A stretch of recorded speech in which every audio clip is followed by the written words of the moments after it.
What's going on, you guys? Welcome back to another video. So I want to talk about trauma bonding and love bombing and how it have somewhat of a connection to each other. It kind of relates to each other, but in different ways. But at the same time, it kind of gives the narcissist, it makes the narcissist feel like they have a chance of having this power and control over you again. So first I want to talk about trauma bonding. Trauma bonding is when the narcissist still have this toxic connection to the narcissist. When the victim has a toxic connection to the narcissist because of what they have been conditioned to for such a long time. And I'm speaking on it from not only like a relationship perspective, but also just like a friendship or a family member. Like I've had, all three of them. I've experienced it from all three angles, the trauma bonding. Now, I've experienced it from a relative who made me feel like who tried to give me all the reasons why I should, continue doing the same things I used to do with them once I changed my lifestyle and just weren't into those things anymore. And they try to make you feel guilty. So that's just some form of trauma bonding with people who can't respect when you choose to change some things about you and you no longer hang with them anymore and stuff like that.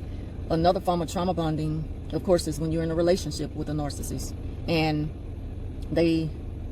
it's these things that you were just so used to in a relationship, toxic things, but you give it the benefit of the doubt, like, well, maybe it won't be so bad the next time around, or well, they said they'll change, or you're giving them excuses to being how they are, and you excuse the behavior so many times that you're just kind of used to it, and you think that it's the normal thing, it's normal, so it becomes the normal with you, and you find yourself back in that situation with them. So that's another form of trauma bonding, like with a partner, with someone you've been in a relationship with. And a third one, of course, is with a co-worker, with people who you work with, and y'all know the story about that. That's what I started speaking on narcissism about, based on my experience with the narcissistic co-worker. So if you have that co-worker that you become friends with, and you go no contact with them, or you try to set boundaries, because you can't necessarily just go full no contact when you're at work, but you can if you're no longer working with them, but you have to set boundaries when you're in the workplace. And they're going to continue as long as they have just that little bit of hope left that, well, since we work together, they cannot avoid me. They're going to try to love bomb you. Now, as far as the trauma bonding, what made me, it strengthened me to be there, and like I was never feeling like I owed her a second chance, because I started to see things for what it really was. Like once I recognized who she really is as a person, I never wanted to give her a second chance, and it was easy for me to just go to work, do what I have to do, and go home. Now, y'all know it wasn't always easy throughout the workday dealing with the narcissist because of all of the things they do to try to hurt you or punish you and stuff like that. But, that in itself made me not want to ever give her a second chance. So there was never any trauma bonding between me and her. It was just the love bombing, with her constantly trying to get me back as a friend, which I was never her friend to begin with. And so with the trauma bonding, it's like they try to make you feel guilty, or, well, they don't try to make you feel guilty. You start to feel guilty. And it kind of makes it easier for the narcissist to, feel like they have a chance of getting you back. They don't really even have to work that hard to get you back if you're in a trauma bond with them, because they know, it's only a matter of time before you come back to them. And some examples of that is when you just start, it's the way you speak about them. Like, I'm going to give y'all this example. Someone just come to me so many times, and they're venting to me about, their toxic relationship with someone, and they are done. They are completely done with them and stuff. And it's like they want my advice on that. I give my advice. They come to me for advice, like they're going to take their advice. And you think that they may take their advice, but even if they don't have any plans on going back to the toxic situation. However, give it some time, they find themselves back with them. And you know that it's going to come by the things that they say and the tone that they use when they speak about the person. And just 2 weeks ago, they spoke so bad of this person, and they were just done, like fed up, no chances of going back to them. Now, 2 weeks later, they're saying things like, well, they did bad things, but they really have a good heart. And I'm like, when I hear people speak that way of somebody who has treated them so bad, especially a narcissist, it makes me cringe, because it's like, first of all, you can't convince me anything about a narcissist being anywhere close to having a good heart. I'm sorry, you just can't. Like, conversation over. I'm not going to waste my time in listening to this foolishness. And so, because I have zero tolerance for that now, I just do. It may sound harsh, but I do. I just don't want to hear you speaking highly of somebody. Now, I'll tell you, like, no, if they've shown you who they are time and time again, it's time that you believe them and stop making excuses for their behavior just so you can feel like you belong. They're making you think that, you know, it doesn't get any better than them. They're making you think that you're making the worst mistake of your life. You know, they're the best person you've ever had and stuff like that. Like, that's why you keep finding yourself in a trauma bonding situation, because, you know, they've conditioned your mind to think that way. And so that's where you're at now with it. And you're not even trying to get out of their mindset, because now you're looking at yourself in the mirror and saying, well, was I overreacting? Should I give them a second chance and stuff like that? And I just can't condone that around me. I'm going to tell you what it is. I'm going to be real with you. And, you know, there's just that on that. Now, after that, you do what you want to do with it. But as far as going forward, I'm going to be the friend that you need, not the friend that you want. I'm going to let you cry on my shoulder about something that you really want to be over. You want it to end. I'm not going to let you cry on my shoulder just to turn around and find yourself back in that situation. You put yourself back there. So with me, it's like tough love with my friends. I'm going to tell you what you want to hear, even if it hurts your feelings, because at the end of the day, it's not about feelings. I'm going to be respectful with it, and I'm going to be real with you about it. So, you know, because when I was in a relationship with a narcissist way back then, I never vented to anybody about him. I kept our private relationship private. I kept it to myself. I never spoke on it to anyone else.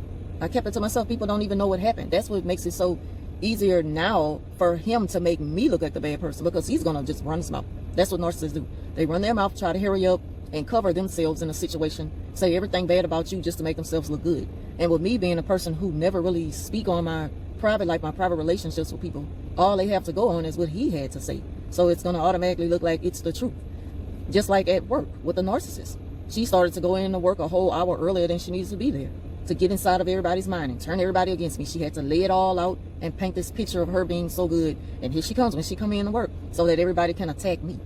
And it was like I never ran to the office with the issues from her. I dealt with it the best way I knew how at that time. And especially when I learned more on how to deal with a narcissist once you set the boundaries. I never took my issues to the office. She took her issues with me to the office. And that's what made me defend you know, myself. But again, she had already painted this picture, which made it hard for me to just go back and say, you know, this is fake, none of this is true. But that's what I had to go through when I was, you know, dealing with the narcissist at work, because there was no trauma bond between us. All she had, you know, as hopes of getting back as a friend was the love bombing, and she see that it didn't work, so she tried hard, you know, real hard, just over and over again, to try to destroy me and break me, which it didn't work. And so, you know, and that's just how it is with trauma bonding. What did I want to say? I hate when I forget what I have to say, because I kind of got off subject for a minute. But again, with the trauma bonding, it happens when a person is just kind of like giving a narcissist the benefit of the doubt. And again, I heard that in a conversation with a friend of mine who was thinking about taking a narcissist back again. Like, you don't owe him a second chance, a third chance, a fourth chance. If you see that it's not getting better, you know, ask yourself, you know, do I like this feeling? Do I like the way you make me feel? You know, do he respect me? Do I really feel the love from him? Do I feel the comfort from him, the support? No, you don't feel none of that. He's just sucking you up. He's sucking up all your energy. He needs you more than you need him. You don't even need him at all. So ask yourself that before you find yourself back in that situation again. That's trauma bonding. That's not something that you should think about, you know, giving a second chance to. And again, with the love bombing, you just make it easier for them not to love bomb, because you just made it easy for them. And another thing narcissists do is they will, you know, get outside people to like kind of like confront you. They will get third party individuals to confront you about what they've heard from the narcissist. I've heard all this, I've heard all that about you, and they told me that you are treating them this way. Well, what is it to you that I don't want to deal with that anymore? Like, it was our friendship, not your, you know, I don't even know you. So it's just like, why are y'all so upset at the fact that I choose not to be friends with this person anymore? That's just crazy to me, how some people think that, you know, they have the audacity to make the narcissist fight their fight. And they don't even really know who it is that they're dealing with, who's got them so brainwashed. But that's just another way that narcissists, they do the love bombing when they see that there's no trauma between y'all. There's no chance of them getting you back the easy way. So, yeah, but sometimes it works with the victim, because the victim will start to question themselves like, well, yeah, y'all right, because they feel crowded. They feel like too many people are on me, and they're trying to paint this picture of why the narcissist is doing everything they can to prove to you, it's, you know, they're a changed person. So you owe them a second chance because they were good. They spoke highly of you. I've had that happen. Like, I don't care what she told you about me. It's when I cut her off the things that she started to say, which showed me how fake she was to begin with. Y'all can, you know, y'all can be in her life. Y'all can, you know, continue to deal with that if you want to. I'm not stopping you, but you're not going to force me. Like, there's no way you can convince me of who she is because I already know in my spirit, and it's that. So you're wasting your time. It's just like, it's all about your inner strength and your self-worth, and you have to question yourself. What is it worth you know, you subjecting yourself to that type of situation, and, you know, and how it makes you feel. Does it value you? Does it, you know, do they show value in you? They don't care about how you feel. They're only pining for you because of how you make them feel. They don't care. And once they see that they got you back again, it's going to start, and it's going to get worse the second time around because they see that you're an easy catch. But once you show them that you're not easy, you know, maybe they'll start to give up, but they're not going to give up without a fight. They're going to keep trying to make you look bad, and they want you to feel guilty. So that's pretty much all I want to talk about in this video, is how I see trauma bonding from my past experiences, and the advice that I give to people who come to me about toxic relationships. It's just like, I'm not going to tell you what you want to hear. I'm going to tell you what you need to hear. And, you know, I know everybody have to come to terms with that on their own based on their experience with a narcissist. Again, I'm not trying to sound harsh or anything. It's just like, I don't have time to waste on something that I kind of already know how it's going to go. So all I can do is just give my advice on what you should do, like if I were you.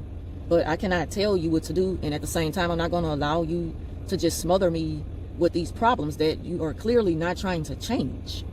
That's why I say you have to ask people's permission to vent to them, because if you don't, you will just drain them of this negative energy and this low vibrational spirit that you bring around, because you have been around it for so long with a narcissist. I never vented to anybody about the narc. I spoke about it in my videos, but I never talked to other people about it because I already knew how it was going to go. They wasn't going to believe me. It's just like something you have to go through on your own.